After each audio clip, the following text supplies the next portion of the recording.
This young man is Deep Kin. Even though he is at level 0, he still dares to venture into dungeons to sweep up the trash. Despite being despised and trampled by others, he maintains an unwavering belief that through sheer effort, he will reach level 1. Since he cannot awaken any innate abilities, Deep Kin has to grind by fighting monsters himself to level up. And when he finally reaches level 1, he awakens a remarkable ability. Thanks to this unique, one-of-a-kind talent, which no one else has, Deep Kin will become the king of dungeons. Curious how that happens? Let's watch with Pi. In a deep cave, there is a despised, insignificant man named Deep Kin. Just hearing the name makes you want to scorn him, right? But don't be so quick to underestimate him. Deep Kin raised a broken stick, his body covered in wounds. He was a level 0 scavenger of the abyss, and his sorry state was because, at his level, he couldn't inflict even a scratch on a ghost wolf. It was staring at him with a hungry gaze. Normally, he could only survive by scavenging the discarded items left behind by other higher-level job holders. People called Deep Kin the burden of society, a useless piece of trash. But he refused to accept that fate. With a wooden stick in hand, Deep Kin fought the ghost wolf. And as expected, anyone could have guessed the outcome. The ghost wolf lunged, biting and knocking Deep Kin down. It could be said that Deep Kin had lived like trash in this life. But he vowed not to die like trash. He screamed, thrusting the wooden stick into the ghost wolf. You have inflicted damage on the ghost wolf. Damage. 1 point. It was truly astonishing how much damage he dealt. In City G a few years ago, at a certain abyss gate, a young man entered with a weapon in hand. From within the gate, a figure appeared. It was Deep Kin, clutching a box and running for his life. Behind him was a tentacle monster ravenous with hunger. As Deep Kin ran out with the trash he collected, hunters were already waiting outside, ready to eliminate the tentacles of the octopus monster, and even scolded Deep Kin for running too slowly. Deep Kin's daily job was to sort out the leftover loot and trash that the 5-member jobholder teams left behind after slaying monsters. He sat in one spot, cleaning up the monster crystals, because the Abyss managers never allowed resources to flow into the hands of ordinary people. After all, these crystals were graded as level C, each worth more than 5 grand. One of the hunters, after clearing out the monster, stepped on the box containing the crystals. Kid, all the loot from this dungeon will be accounted for. If there's any sign of crystal hoarding, it won't just cost Deep Kin a large sum of money. He could even end up in jail. The hunter didn't seem to trust Deep Kin's integrity. Deep Kin could only defend himself, claiming he had been doing this job for many years, and both heaven and earth knew his character. But the hunter standing in front of him didn't know. The job of a scavenger was usually carried out by level 0 players. And if the frontline team doesn't clear out all the monsters, then the level 0 individuals at the back could face life-threatening danger at any moment. Deep Kin had just narrowly escaped death a moment ago. So even though it's just scavenging, this job is quite dangerous. The basic pay for survivors returning from the dungeon is 30 million dong. And each scavenger is paid a portion of the value of the trash they collect, which amounts to around 600.000 dong.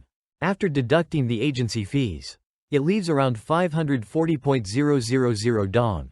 Since Deep Kin was already in debt by several million, he had no idea when he would ever pay it all off. Suddenly, another scavenger called out, Deep Kin, there's a high-paying opportunity. Are you interested? Since they knew Deep Kin was always hungry for money, they invited him to join. Naturally, Deep Kin accepted right away. The group then boarded a bus heading to the Danfong shopping center, the location of the Abyss dungeon mentioned in the morning news. This was a B-ranked dungeon, which explained why the pay was so high. A previous team had been completely wiped out in one wave. Not a single person escaped. That's why a second team had been sent in to clean up the mess. The current team, in addition to clearing out the dungeon, this second team had another important task: to retrieve the equipment of the previous team that had been killed. Everyone who heard this was a bit exasperated, thinking about how ruthless the capitalists were. But what could they do? Without money, they had to risk their lives for the capitalists.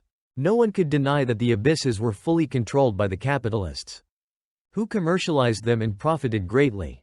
Before, when abyss gates suddenly appeared out of nowhere, deep creatures emerged along with them to confront humanity. At that time, only job holders had the special power to damage the creatures of the abyss. With the death of these demonic creatures, humanity soon discovered that within the abyss, there were not only magical crystals as resources, but also strange items and weapons of mystical power. Things that couldn't be found anywhere else in the world. It was as if humanity had discovered a new land for the second time. And so they began expanding aggressively into the abyss. As a result, a large number of traditional companies shut down, and all of society's capital shifted into these booming new markets. From this, the abyss industries were born, which led to people like Deep Kin, level 0 individuals, being laid off in droves. Deep Kin didn't have the money to pay for his family's medical bills, and he was months behind on rent. Despite having submitted dozens of resumes to various companies, he was in the same situation as fresh graduates looking for a job. Always rejected because he lacked experience. Similarly, Deep Kin was turned away because he was level 0. This situation was growing increasingly dire for all players who hadn't yet transferred jobs and were still at level 0. Level 0 had essentially become the useless class of society. Desperate for money, Deep Kin had resorted to borrowing from loan sharks, with his own organs as collateral.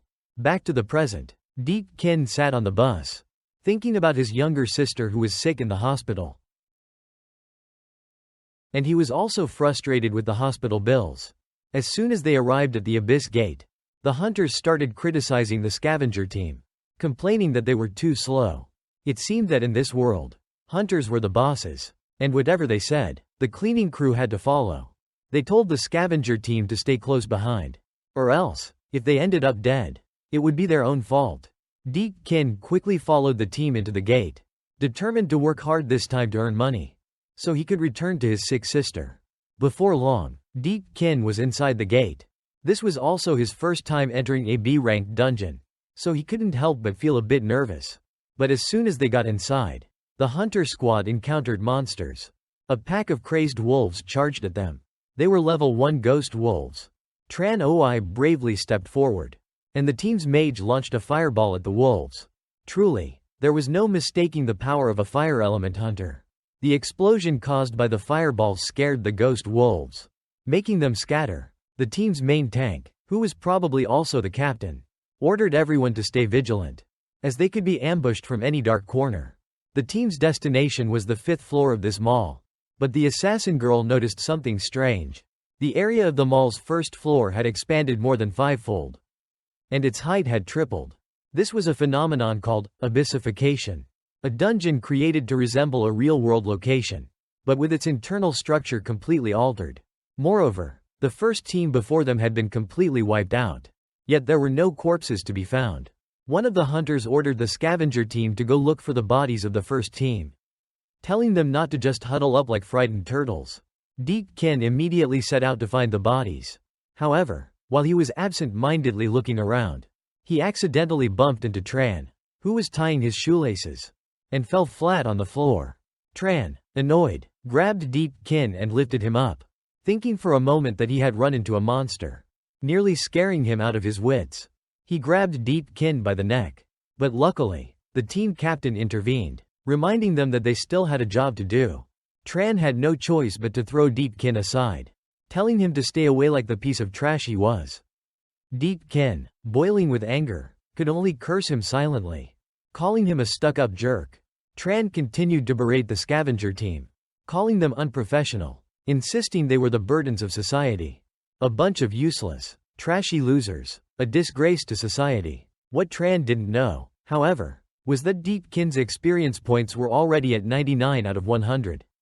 He was on the verge of reaching the next level, level 1. When the other scavengers saw a demonic beast, they immediately ran, but Deep Kin stood frozen, only able to count and realize there was still one wolf left. The wolf seemed puzzled, as if wondering why this guy wasn't running away. Deep Kin glanced to the side, spotting a level 1 wooden shield and a level 1 wooden stick. He wondered how he was supposed to fight with such equipment. The wolf lunged at Deep Kin to bite him, but Deep Kin dodged to the side, grabbed the shield and the stick, and quickly leapt up, with all of his might. Deep Kin swung down with his stick, putting 999% of his strength into striking the wolf's head. However, The damage Deepkin dealt to the wolf was 0%. Seeing this, the other scavengers shouted at him. Run, are you stupid? Only job holders can hurt magical beasts. At that moment, Deepkin could only raise his shield to block the wolf. He knew full well that only those who had awakened could fight magical beasts. He just wanted to give it a try. As the saying goes, of the 36 stratagems, fleeing is the best one. He dropped his backpack and ran as fast as he could. With his weak attributes, even the weakest monsters could easily overpower his defenses. But the ghost wolf wasn't about to let its prey get away. It lunged forward to bite. While Deepkin kept dodging, hopping around, he decided to give it another shot, striking the wolf even harder with his stick.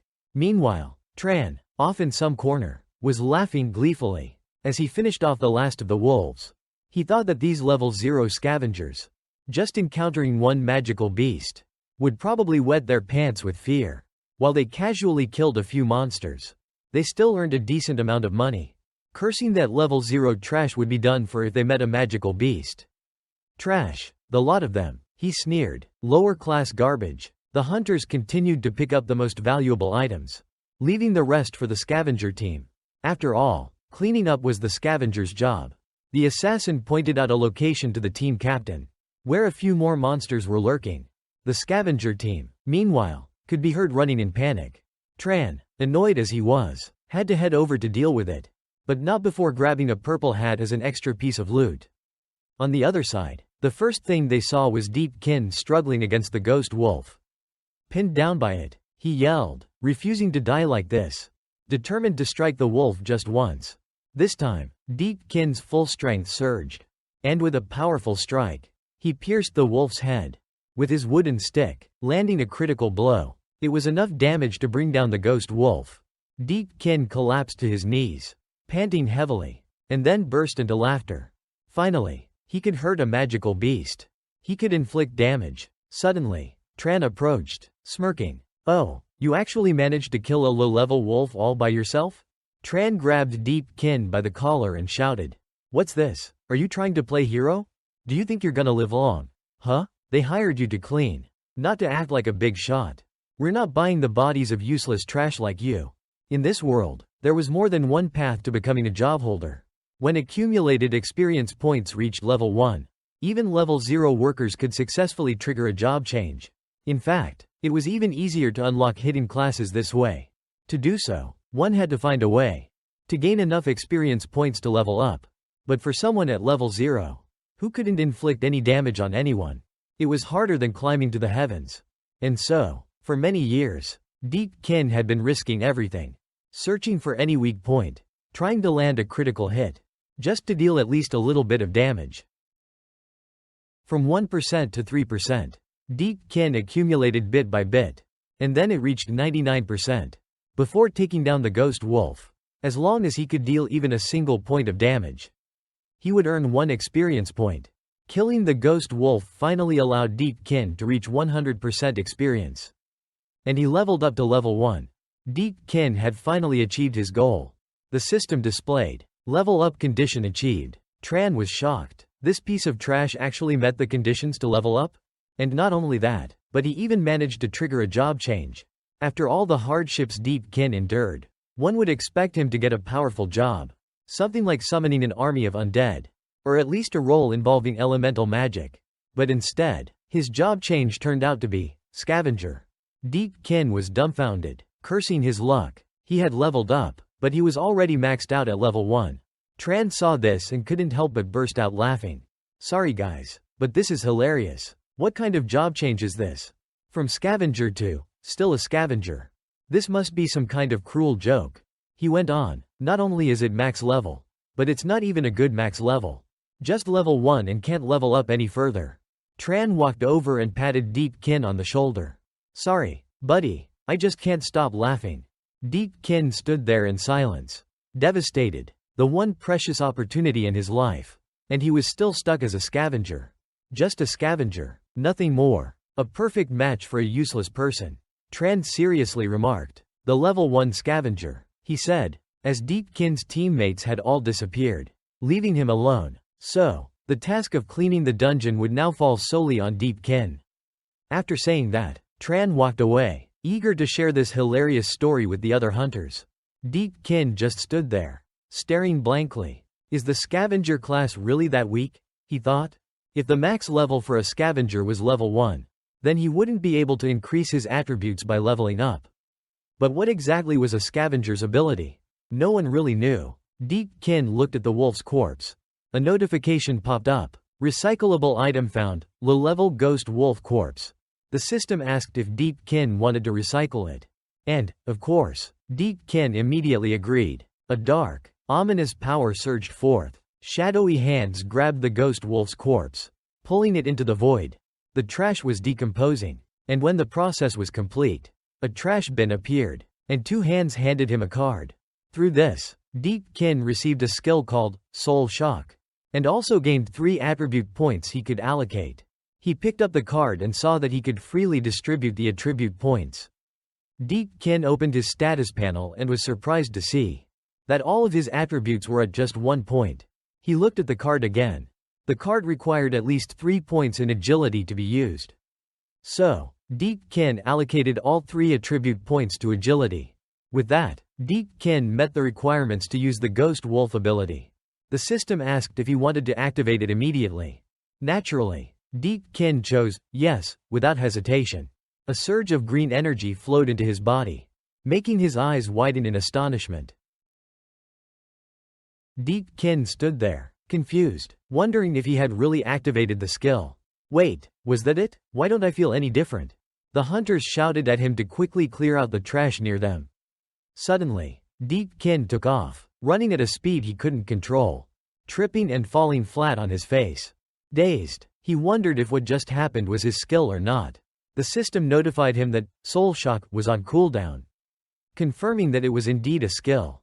Deepkin got up and looked at the pile of wolf corpses in front of him. A heap of recyclable trash. It dawned on him that he wasn't just picking up attribute points, but he could also acquire the abilities of the monsters. This was a unique ability of the level 1 scavenger. He activated the skill, and shadowy hands appeared, grabbing the corpses of the ghost wolves. Deepkin realized that being a scavenger was actually a powerful role. He was on the verge of becoming a boss. After clearing out the trash, he was overwhelmed with a surge of attribute points, gaining points continuously as he cleaned up the monster remains. After each cleanup, he recycled them. However, the only skill Deepkin managed to get was Soul Shock. From the first time he recycled the ghost wolf's corpse, no matter how many more ghost wolf corpses he recycled afterward, he didn't acquire new skills, and he started receiving fewer and fewer attribute points each time. He figured out that skills could only be earned from recycling new types of monster corpses. Sometimes, Deepkin would even chat with the shadowy recycling hands, a sign of his increasing eccentricity. After a while, he opened his status panel and saw that he had 111 attribute points. Staring blankly at the screen, Deepkin had no idea where to allocate them, but he figured if things kept going like this, he wouldn't have to worry about lacking attribute points in the future. So, he decided to spread them out evenly across all attributes. Strength, agility, willpower, and physique. Everything was raised, even luck, with all attributes now at 20 points each. Meanwhile, the hunters were still battling the last 2 wolves, with one using fire, another tanking, and the healer supporting them. Not long after, they managed to finish off the wolves. Through Tran's recounting, the tank learned that Deepkin had recently changed jobs to Scavenger. It was an unknown hidden class that none of them had seen before on the job change list. The healer pointed out that every year, new hidden classes were added, but the ranking of the most valuable classes had never changed. These so-called hidden classes were mostly considered jokes, and the highest tier for them was usually level 1, barely reaching rank F. They were only slightly stronger than level 0 or about the same. Knowing this, the hunters didn't care much and continued to venture deeper into the dungeon. A while later, they stumbled upon a massive vine plant at the center of the area. They stood there, mouths agape, shocked by what they saw. Hanging from the vine were grotesque shapes. Dead bodies, like something out of a horror movie. The hunter's mission target had been found. The horrifying pile of corpses on the vine. The hunter was the team leader sent by the Hunter Corporation. But why was there such a high mound of earth on the 5th floor of the mall? The total time they had been here was affected by the abyssification. But it had not exceeded 48 hours. And the corpses here were already completely dried out. The hunters concluded that the dried corpses were caused by some kind of magic. As they made their way through, they had only encountered low-level ghost wolves. The first team to arrive here was a B+ rank hunter team. And yet, they were all wiped out in this spot. It was truly bizarre. And this realization filled the hunters, along with Tran, with fear. Suddenly, the team leader noticed something. He looked down and saw that their legs were being grabbed by the corpses. Meanwhile, a breaking news alert appeared on the television. A strange phenomenon was reported at the shopping center in Nanfang City. The initial prediction was that it was only a B-rank abyss mutation. But the number of missing people had already reached 217. Inside the mall, the hunter team leader shouted for everyone to retreat. But it seemed to be too late. They had been ambushed, falling into the enemy's trap. A swarm of corpses surged toward the hunter team. This was why they hadn't seen any bodies along the way. They had all been gathered in one place. Tran, terrified, frantically unleashed his fire element magic. The hunter team had been lured there, with the low-level monsters along the way acting as bait, leading them deeper into the mall. From behind the hunters, a new beast emerged. It was the true master of this abyss, a high-level carnivorous flower demon. Ranked A and above this monstrous flower were the undead. These were the remains of the hawk hunter team that had previously gone missing, now controlled by the carnivorous flower, charging straight toward Tran's team. Meanwhile, Deep Kin continued with his cleanup, picking up wolf corpses and scavenging. He had now achieved the Rookie Scavenger milestone, having recycled 50 corpses, earning a reward. A dark vortex appeared before him, and the item he received was a common dagger. Level 1. It looked plain, and the name was just as dull. Deep Kin looked at it with disdain, thinking, all that fuss for a basic dagger? The dagger required only level 1 to use, and even his profession achievement had the word trash in it. Deep Kin was too tired to even complain, feeling rather indifferent. As he was chilling, Deep Kin suddenly heard screams from behind him. He turned around and was startled. A lively, yet eerie-looking girl was rushing toward him. Deep Kin's face went pale. What the hell is this? He quickly stepped back, dodging the undead girl's frenzied bites. Thanks to his 20 points in agility, Deep Kin was now nimble, elegantly dodging the attacks like an acrobat. So smooth it was as if he could win an Olympic gold medal in gymnastics. He could feel that his body had become much lighter, a clear effect of his enhanced attributes. Deep Kin had definitely gotten stronger. The undead girl suddenly sped up, rushing straight at Deep Kin to attack. Even though she rushed at him with great speed, Deep Kin managed to dodge just in time, moving to the side. Now, he wasn't just fast, he was also stronger. He activated his Soul Shock skill, charging forward with a full power punch. This time, he had prepared in advance, so it wasn't going to be a zero damage hit anymore. And sure enough, with one punch, Deep Kin sent the beautiful undead girl flying. The damage Deep Kin dealt was 20, triggering an effect that broke the target's defense, and increased physical damage by 100%. Deep Kin was no longer as weak as before. With 20 points in intelligence, his sharp eyes could now detect hidden information about his target. He learned that the undead girl was an elite level hunter infected by a parasite, and her weaknesses were fire and her neck joints. After reading the hidden information, Deep Kin and the undead girl charged at each other. She lunged at him with her sharp claws, forcing Deep Kin to dodge and roll beneath her, slipping between her legs to get behind her. Her neck joint was the weak spot, so Deep Kin quickly summoned his common dagger, darted forward, and slashed at the joint on her neck. The effect of the common dagger activated, and the target began to bleed. Deep Kin pulled the dagger out, cutting through the root-like growth at the back of the undead girl's neck. With that, he severed the connection to the parasite, essentially freeing the infected hunter. Deep Kin stood over the undead girl's corpse, like a true assassin, his body unaffected by the toxins she had tried to infect him with. Thanks to his improved physique, the poisons were neutralized. For the first time, Deep Kin had managed to kill a monster outright, instead of just finishing off a nearly dead one. Since it was a monster, Deep Kin could recycle it. He immediately recycled the undead girl's body, successfully processing the parasitized hunter.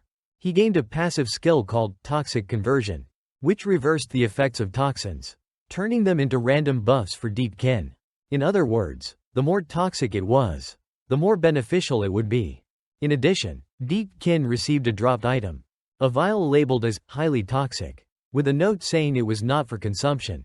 But with his toxic conversion, what did he have to fear? Deepkin drank it down like it was a bottle of soda.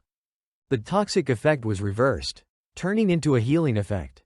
All his wounds healed, and his basic attribute values were doubled. Though this boost would only last for 10 minutes, Deepkin felt a surge of power coursing through his body. Just as he was enjoying this newfound strength, he heard a noise, thinking there might be one more monster. He turned around, only to be shocked, not by one, but by a whole horde of undead. This was a lot more than he expected. Deepkin, once considered trash and worthless by everyone, now had the chance to laugh in the faces of those who had mocked him. All those who ever called him names would have to face the truth. Standing tall, he could shout at them, "Look at me now, I'm Deepkin, a scavenger with a job to do." He grabbed his dagger, ready to fight. To him, the undead horde was just more trash to clean up. Meanwhile, the hunter team was struggling, locked in a fierce battle against the zombified hunters. The hawk zombies, despite being parasitized corpses, were even stronger than when they were alive. Not to mention the boss, the carnivorous flower demon. The hunter team leader shouted for everyone to retreat, but only 2 managed to escape in time. The other 2, the assassin and the healer, had been overpowered and parasitized. The undead relentlessly chased the hunters, giving them no room to escape. Tran, terrified, was running for his life, his face pale with fear. He kept running, leaving the team leader behind to fend off the zombies. Tran had come here for money and equipment, and if he had to die, it would be a waste, he thought. So, he used dark magic to slow down the team leader, making it harder for him to retreat. The team leader was confused. "What are you doing? We're on the same side." But Tran, in his selfishness, didn't care. He saw the team leader as nothing more than bait to slow down the advancing zombies, giving him a better chance to escape. As he ran, he even thought to himself, "Fine, I'll light 2 incense sticks for the guy when I get home. Man, if you're that cunning, you should have been cuffed by the authorities long ago," he mused, still thinking it was a good idea to flee. At least he had the equipment he looted. He figured he could cover up his escape by saying the team got wiped out. However, as he was sprinting down the hallway, he was stopped by someone standing in his way. His eyes widened in disbelief. It was Deepkin. Deepkin's face showed nothing but disgust. He thought, this piece of scum probably sold out his teammates just to save his own skin. Tran glanced behind Deepkin and saw the undead being sucked into a dark space. He stood up, trying to make sense of what was happening. Seeing this, Tran began to scheme. He realized that if Deepkin reported this to the guild's overseers, it could spell trouble. Without hesitation, Tran pushed Deepkin back toward the horde of zombies. "You want to get stronger, don't you?" Tran taunted. "You want to stand out? Well, now's your chance, go be monster food." But as soon as he finished speaking, he realized Deepkin hadn't even budged. In fact, his push had backfired, causing Tran to stumble and fall, screaming in pain from his injured leg. Deepkin was furious. "You piece of trash, you're worse than garbage." His insult was sharp and piercing. With that, Deepkin summoned countless shadowy hands. They grabbed Tran and started pulling him into the dark space. The hands tried to process him as trash, but in the end, they couldn't recycle him, so they tossed Tran back out, unconscious and motionless. Through this, Deepkin gained a new ability, energy retrieval. He could now absorb abilities from a target, but only if the target consented. And, apparently, if the target was unconscious, it counted as consent. It was a strange but convenient rule. After using a special experience card from a spellcaster, Deepkin gained new skills. The ability to control a field of fire, and the classic fireball spell. As Deepkin evolved into a more powerful state, his flames grew larger. When he turned around, he was startled to see the horde of undead had already reached him. Recalling how Tran had previously used a fireball, Deepkin extended his hand forward and then, boom! He unleashed a massive burst of fire, blowing up an entire section of the mall's hallway. Deepkin's jaw dropped, not because he was amazed by the power, but because he had incinerated all the undead so completely. that there was nothing left to recycle. As he stood there, bewildered, he was suddenly ambushed from behind by the undead assassin. But Deepkin had sensed the attack and dodged backward just in time. The undead lunged to stab him, but Deepkin blocked with his common dagger. He could only defend, as he hadn't learned any melee skills yet. Glancing around, he spotted the team leader's corpse nearby. He seized the opportunity, quickly pulling it into the recycling space. From it, he obtained a skill card, Golden Shield. Deepkin immediately summoned the shield. And with a swift move, he used it to bash the head of the undead assassin, decapitating it in one blow. After defeating it, he recycled the body, gaining another skill card, Dagger Mastery. Now, Deepkin could wield a dagger with the precision of a rogue and unleash rapid, aggressive attacks. With these new skills, he was now equipped with a full set of defensive and offensive abilities.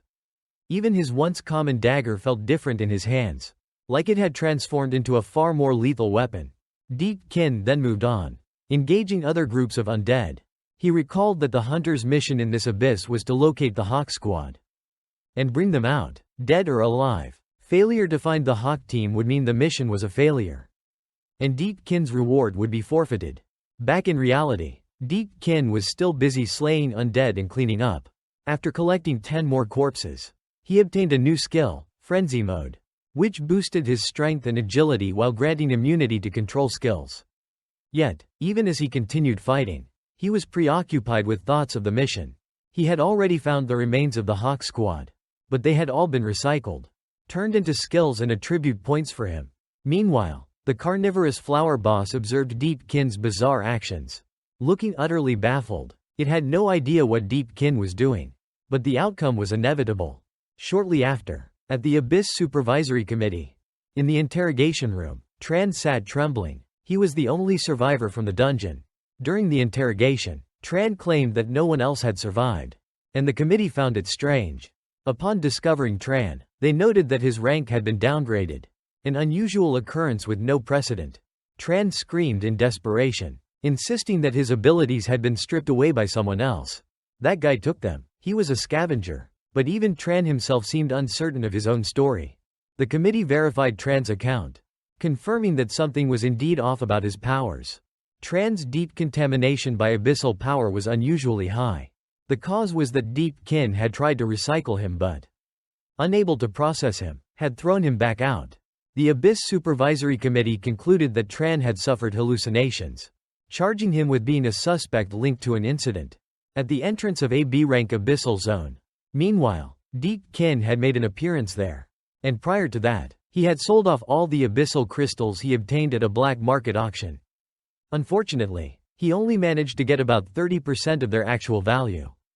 Since abyssal crystals were monopolized by major corporations, selling them individually was illegal, and the black market took over 70% in fees. Still, even a small profit was enough. With that money, Deepkin managed to clear all his outstanding loan shark debts that had been accumulating over the years. But now, if Deepkin were to reveal his unique ability to recycle trash in public, other hunters might report him to the supervisory committee. The worst-case scenario would see him treated as a test subject, locked away for years of research due to his peculiar profession. Deepkin clenched his hand tightly, bearing the symbol of his scavenger role. He needed to make the most of this opportunity, to earn as much money as possible while he still could. This abyss was newly formed, and everything within was an unknown.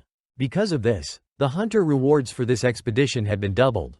The recruiter emphasized that anyone with the potential to transfer into a new job role could sign up, and they were directly accepting B-rank hunters or higher. Deepkin approached the recruiter and asked if he could join, mentioning that his job was scavenger, and he was only level 1. The recruiter and those around burst into laughter. The recruiter grabbed Deepkin's hand, mocking him, saying, "Now even random trash is calling themselves job holders?" He added, "You'd be better off lining up with the janitors." But Deepkin had his own plan. By downplaying his abilities, he would lower everyone's guard, making it more likely that he'd be assigned a support role in the rear. If that happened, he could quietly recycle corpses and debris without anyone noticing. It was all part of his plan. However, things took an unexpected turn when a voice interrupted, telling the recruiter to let go. It was Lu Jia's heiress, whose profession was a divine selector. She insisted that adding Deep Kin would complete her team. Lu Jia's heiress was none other than Lu Tin-Nim, a rising star of the main guild, Liat Don, and known as the Chosen One by the gods. She confidently stated that Deep Kin, despite only being level 1, and not even having an official awakening certificate, wasn't a problem for her. Whether they were new recruits or just level 1s, it didn't matter. To her, everyone else would fall, she alone would stand victorious. The recruiter quickly changed his tone, flattering Lu Tin-Nim, agreeing that she was right. They were only there to ensure her safety. This was her territory, so her word was law. Even Deep Kin could only stand to the side, bewildered and speechless. Yet, Deep Kin felt like Lu Tin-Nim looked somewhat familiar, but he couldn't quite remember from where. Then, suddenly, a memory flashed in his mind. 2 years ago. 2 years ago, when Lu Tin-Nim was in a tough spot against a monster. Her sword had broken, leaving her defenseless. At that moment, Deep Kin stepped forward, holding nothing but a wooden stick, and managed to jab it into the monster's mouth, earning himself 1% experience. Lu Tin-Nim couldn't believe her eyes. A mere scavenger from the cleanup team had managed to kill a magical beast. Meanwhile, Deep Kin was overjoyed, experiencing his first taste of earned experience. He turned to Lu Tin-Nim, asking if she was okay, and mentioned he had heard rumors about leveling up this way, but didn't expect it to be true. It was a way to earn both money and experience at the same time. Hearing this, Lu Tin-Nim was stunned. She thought it was crazy.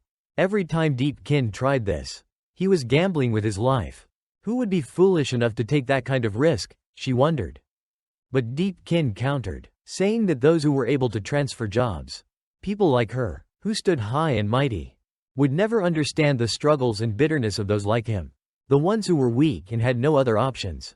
Despite this, Lu Tin-Nim chose to separate from her team, venturing forward on her own.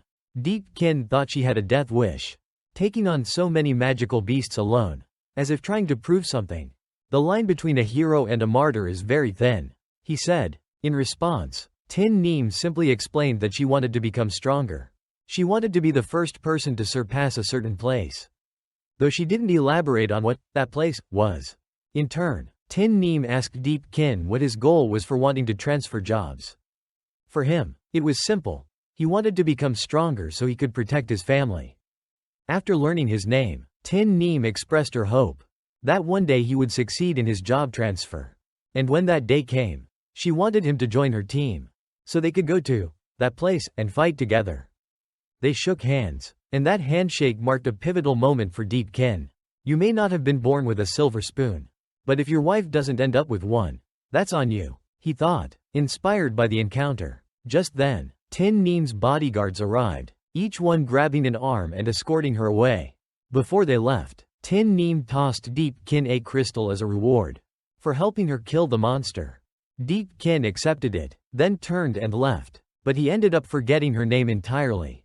What was it again? Oh, something like Lu Hangnei, right? Back in the present, the recruiter snapped Deep Kin out of his daydream with a knock on the head, reminding him to stop standing around. Get moving, start transporting those crystals and prepare for the dungeon, he ordered. Deep Kin thought to himself that he would have to stick close and cling to the hem of his future wife's skirt. As he put it, let's get our gear and head out, he called. And with that, the team was assembled. They entered the abyssal gate, and this time, Deep Kin was determined to make money and, most importantly, survive. In his previous encounter with Tran's team, Deep Kin had acquired several skill cards.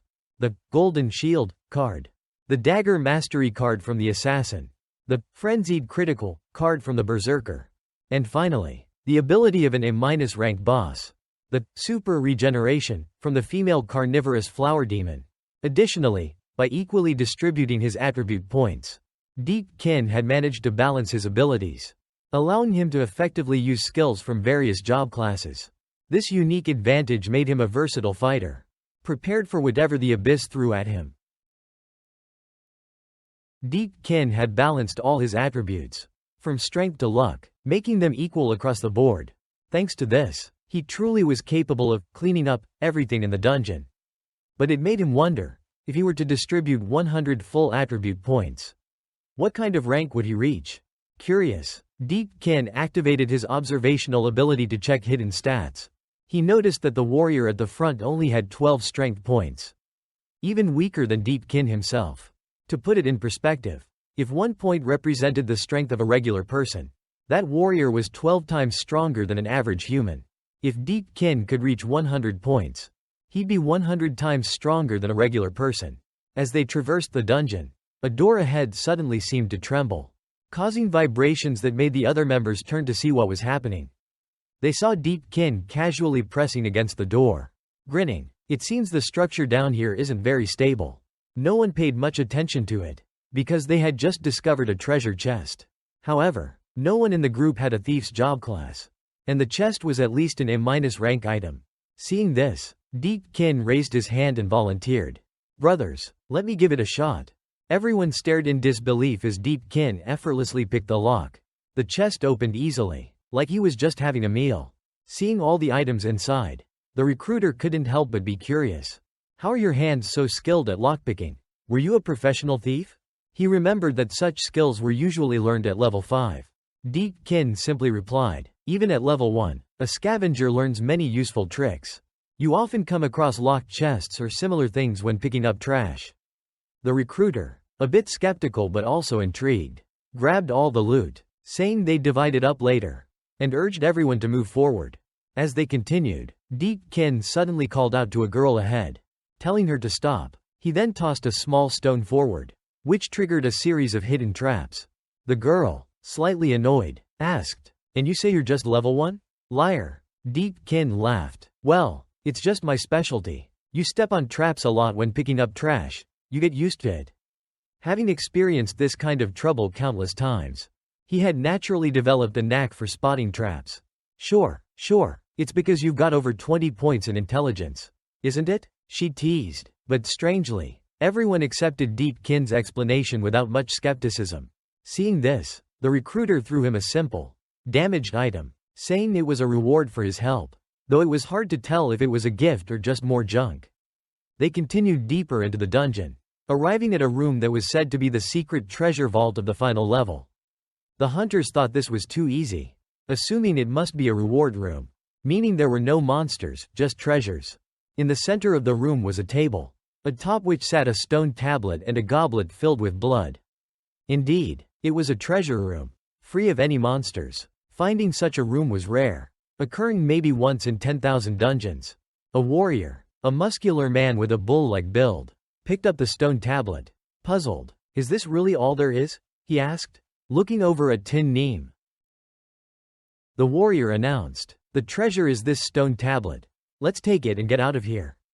But just as he finished speaking, the blood in the goblet began to boil violently, shooting up into the air. It was then that everyone realized the room wasn't a treasure room. It was a trap. A blood-red nightmare demon materialized immediately after. Seeing this, KingName shouted for everyone to prepare for battle. Drawing her weapon, the demonic creatures lunged at the group, and Deep Kin pulled out his plain dagger, careful not to reveal his true attribute power. This time, he decided to use only about 25% of his strength. He slipped on the Ring of the Weak, which allowed him to lower his attributes to whatever level he wanted. When Deep Kin first got this ring, he had no idea what purpose it served, but now, it was proving to be quite useful. The team fought hard against the wave of monsters. Deep Kin used his Soul Shock skill, rushing in and taking down a demon with a single blow. KingName noticed this quickly, her keen eyes catching everything. Not to be outdone, she slashed another monster in half with a swift strike. Meanwhile, the warrior panicked as he struggled against the demons. Every time he cut them down, they reformed into different shapes, even mimicking the forms of the hunters. The reason was that the blood nightmare demon's initial state was weak, but it could draw power from humans, enhancing its strength and mimicking their forms. The warrior hunter saw a demon imitating his own shape and, in a fit of rage, decapitated it. But even headless, the demon retaliated, severing one of the warrior's arms with a counterattack. He collapsed to the ground, screaming in pain. "If cutting them doesn't work, how are we supposed to fight them?" he shouted in despair. The demonic creature raised its sword, ready to finish off the wounded warrior. But before it could strike, KingName intervened. She was perched on the back of the demon, Like a true predator. Somehow, the creature was frozen, unable to move. Then, with a single punch, KingName shattered the demon into pieces. She looked at the wounded hunters and said, "This is just a low-level nightmare demon. And yet it managed to bring you all to your knees. Truly pathetic." As brutal as her words were, she wasn't wrong. The team was in bad shape. The demons continued their relentless charge. The mage girl struggled, unable to cast her spells fast enough, as the monsters advanced too quickly. Seeing the situation, Deepkin realized he had no choice but to step in again. If the daggers and swords weren't effective, he just had to make sure the demons disappeared entirely. He summoned a massive fireball, gathering the power for an inferno burst. A massive, devastating fire attack. With a grand gesture, he launched the attack forward. An explosion roared through the area, obliterating the demons in its path. The hunters were left dumbfounded, staring wide-eyed and slack-jawed. Isn't that an S-rank skill? They thought. How could a level 1 like Deepkin use it so easily? Is this some kind of bug? A glitch? A hack? Yet, even with the massive explosion, the sheer number of demons was overwhelming. They continued to surge forward, as if drawn irresistibly to Deepkin, craving him desperately.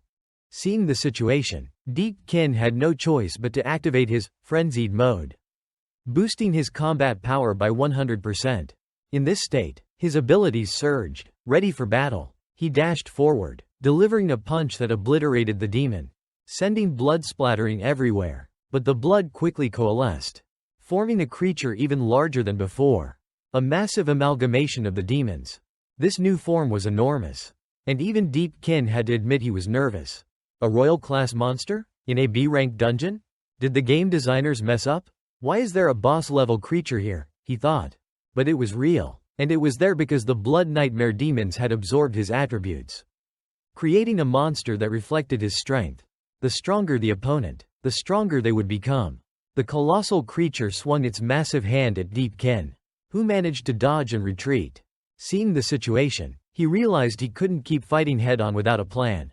As he tried to figure out what to do, KingName stepped forward, telling Deepkin to fall back.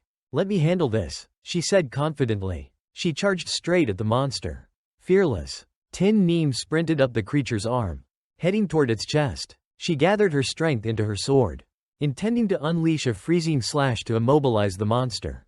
But just as she swung, the creature blocked her attack with its tentacles, then counterattacked, sending her flying backward. As she was pushed back, KingName remembered her earlier days, when she would clear dungeons alone, no matter how strong the monsters were.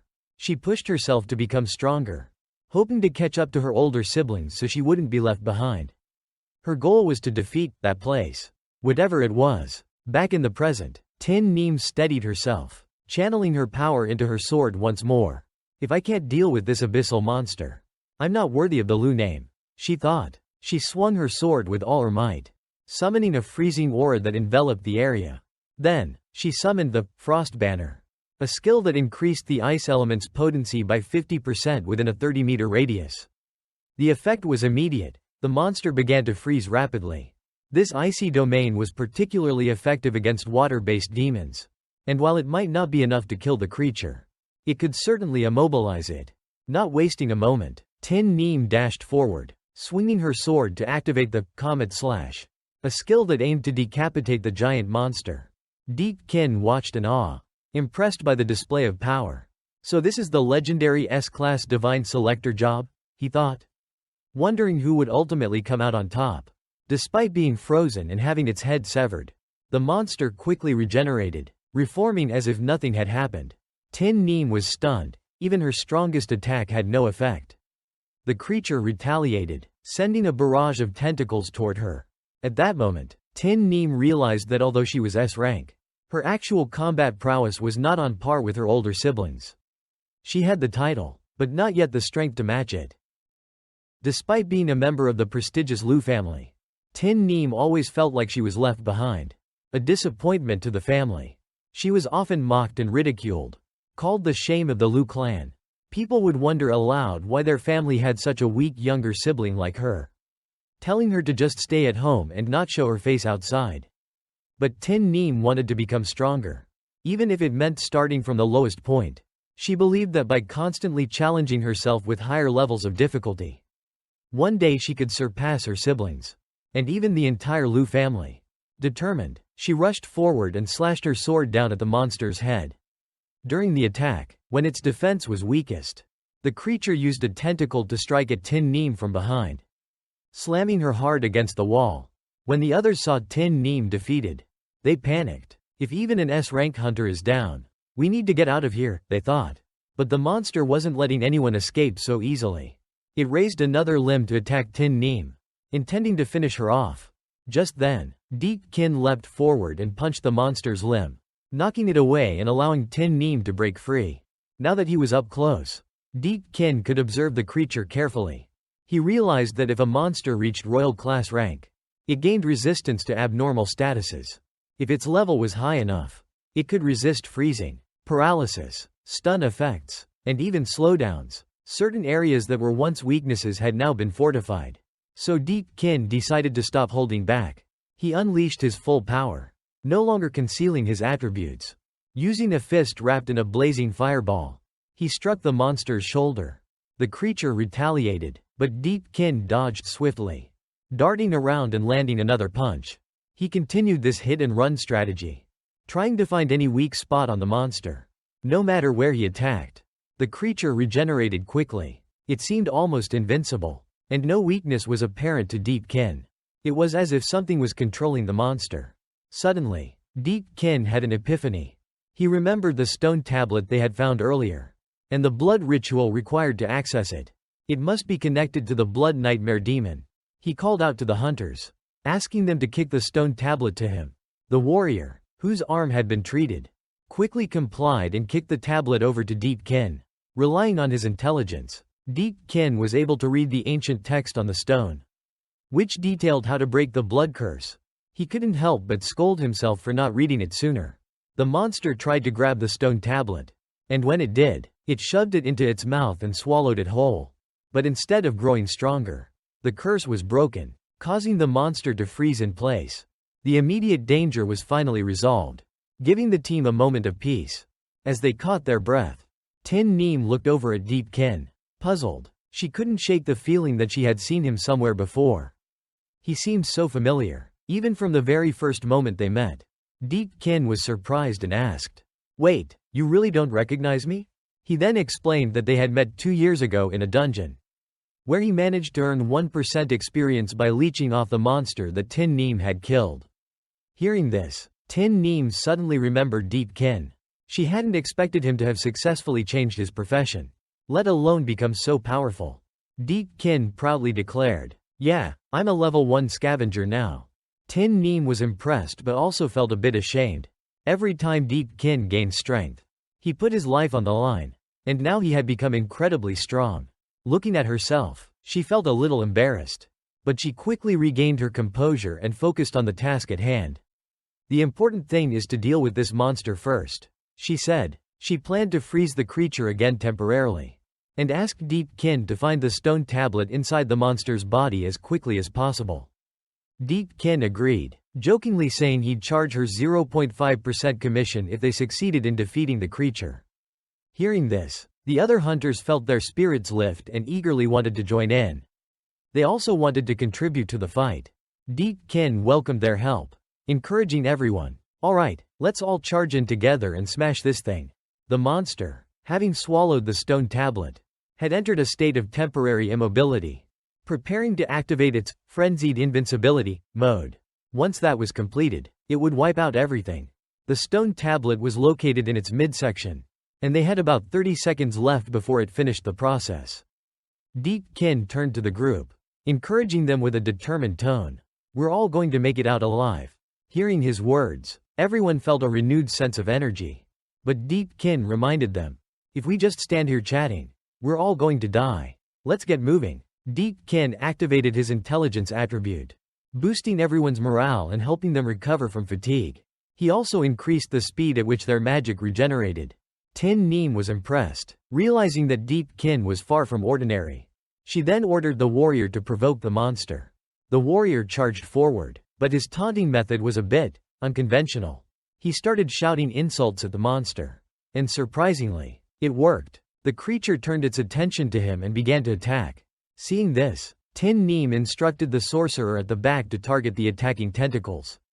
Keeping the warrior safe, the sorcerer chanted a spell, launching 4 bursts of energy, each striking a different tentacle. Meanwhile, Deepkin had a theory. He thought that the ancient script on the tablet was the key to breaking the blood curse.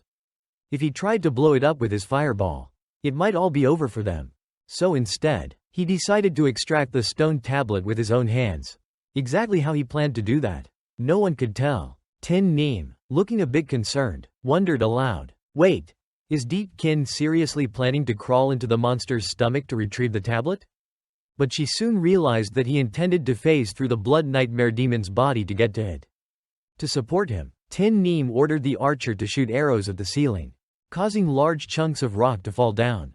The archer aimed carefully and shot, bringing down heavy stones that forced the monster to block and defend itself. Meanwhile, KingName prepared to freeze the lower half of the demon's body, leaving the rest to Deepkin. With their plan set, Deepkin and KingName charged forward together. Deepkin deftly dodged all the tentacles of the monster as he charged toward it, thanks to the super regeneration ability he gained from the carnivorous flower boss. Small wounds on his body healed almost instantly. Meanwhile, KingName summoned her frost banner once again, expanding her ice domain and freezing the lower half of the monster. Deepkin leapt up, aiming for the creature's stomach, and made his way toward its chest, the area he deemed easiest to pierce. But as he moved, he realized he wasn't fast enough. So, he activated his frenzied mode and downed a bottle of toxic stain, a potion that would normally cause sluggishness but was reversed into a buff for him. Once he had stacked all his boosts, Deepkin lunged straight at the monster. However, despite all his calculations, he forgot how difficult it was to maneuver midair. The creature's tentacle swung hard, smacking Deepkin and sending him flying backward. He ended up with a bruised, swollen face, and realized that maybe he was overestimating himself a bit. "Guess I shouldn't have been so cocky," he thought. Desperate, Deepkin activated his hidden profession skill, trying to recycle himself, essentially pulling himself into the dark space. Shadowy hands appeared, attempting to drag him into the recycling zone. Both the monster and the hunters looked on, utterly confused. What the hell is happening, they thought, some even holding their breath in shock. But the system notified Deepkin that it couldn't recycle a living being. The attempt failed. Frustrated, Deepkin shouted, "If you can't recycle me, just throw me back out. And throw me hard, okay? Use all your strength." The shadowy hands complied, launching Deepkin straight at the monster. With a forceful punch, he pierced through the monster's abdomen, holding the stone tablet in his hand. Finally, he had retrieved it. Reading the ancient text on the tablet, he found a way to break the blood curse. As he finished the incantation, the curse was lifted, and the blood nightmare demon disintegrated into nothingness. The hunters and KingName were bewildered, not fully understanding what had just happened. Did we win? They wondered. Before erupting into cheers, they had all leveled up, even KingName herself. Only Deepkin remained the same, as he was still stuck at his max level.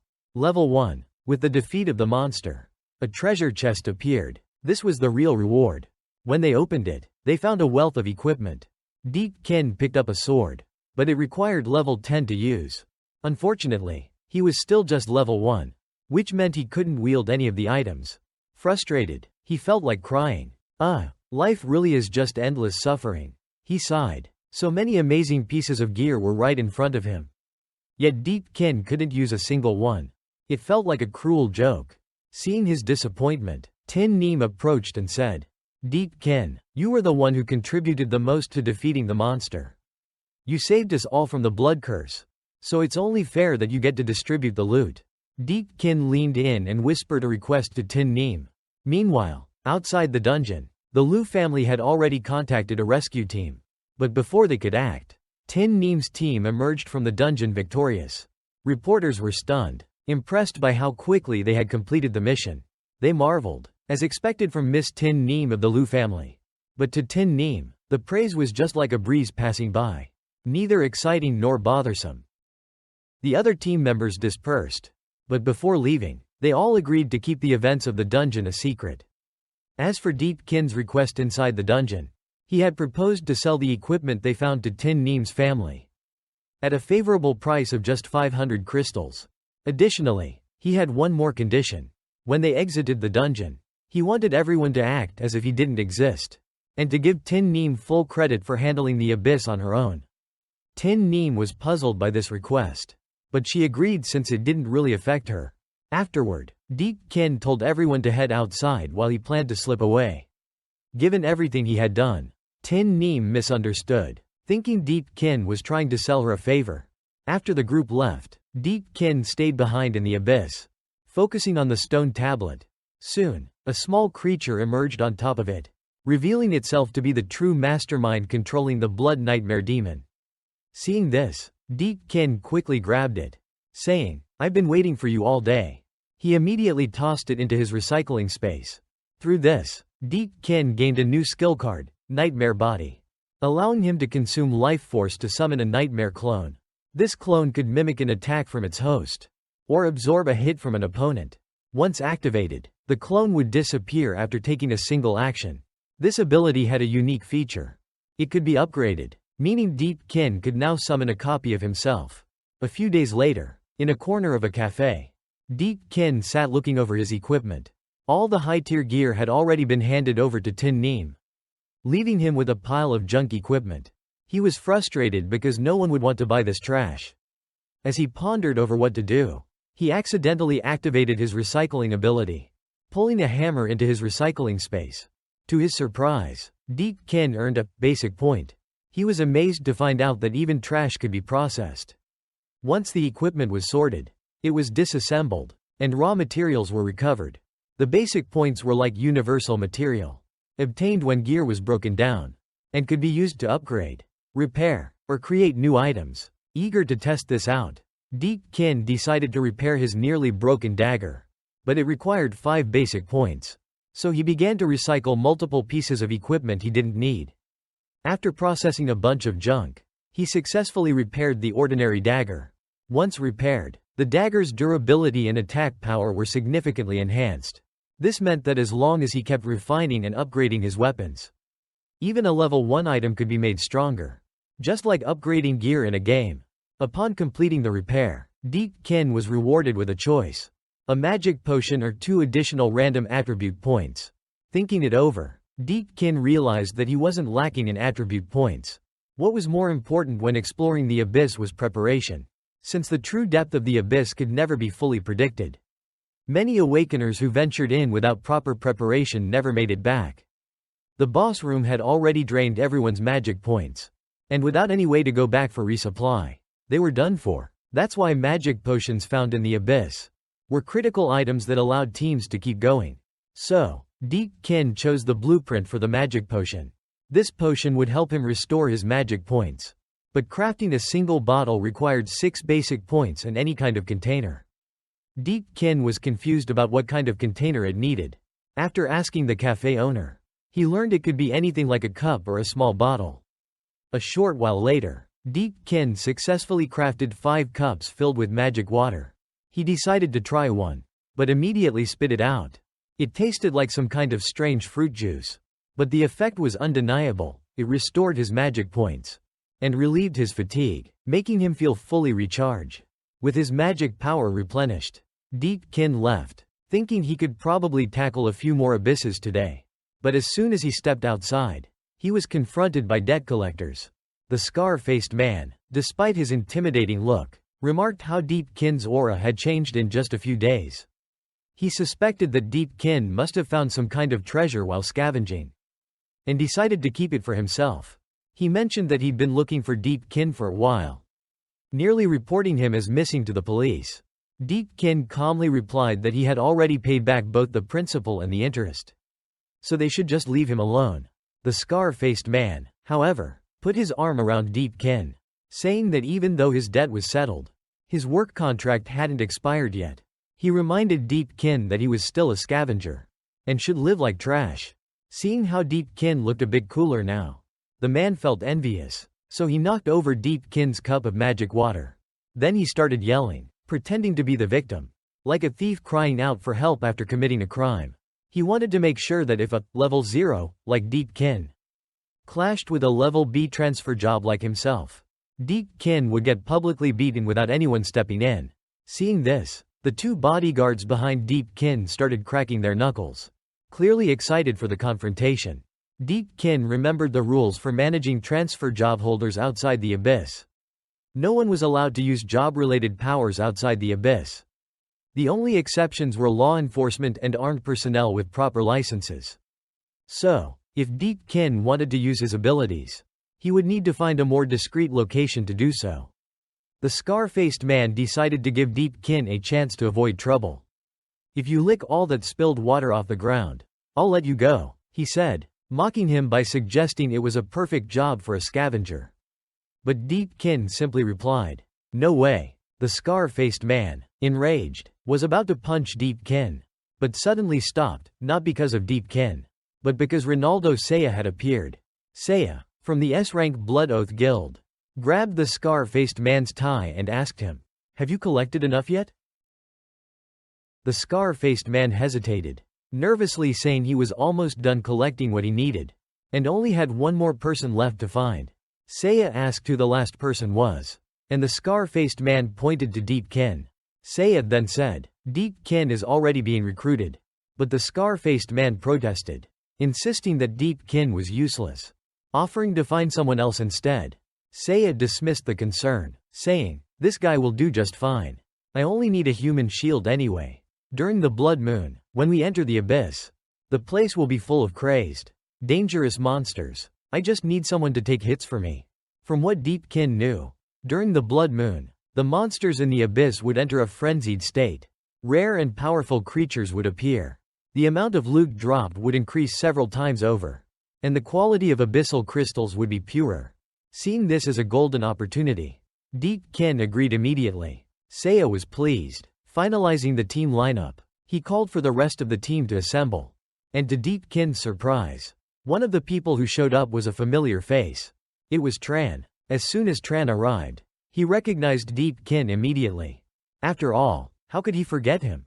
A single look from Deepkin was enough to send Tran into a daze. But just as Tran was about to speak up, Deepkin quickly covered his mouth, perhaps a bit too forcefully. After giving Tran a solid whack, he dragged him off to the side. Deepkin reminded Tran that the only reason he was still alive and out of the Abyss was because of him. Before he could continue, Seiya appeared, smirking. "Oh, so you two know each other, huh?" Deepkin immediately denied it, saying, "Nope." Seiya nodded. "Yeah, I guess an assassin doesn't really have friends, do they?" and walked away. Deepkin then turned to Tran and asked what he was doing here.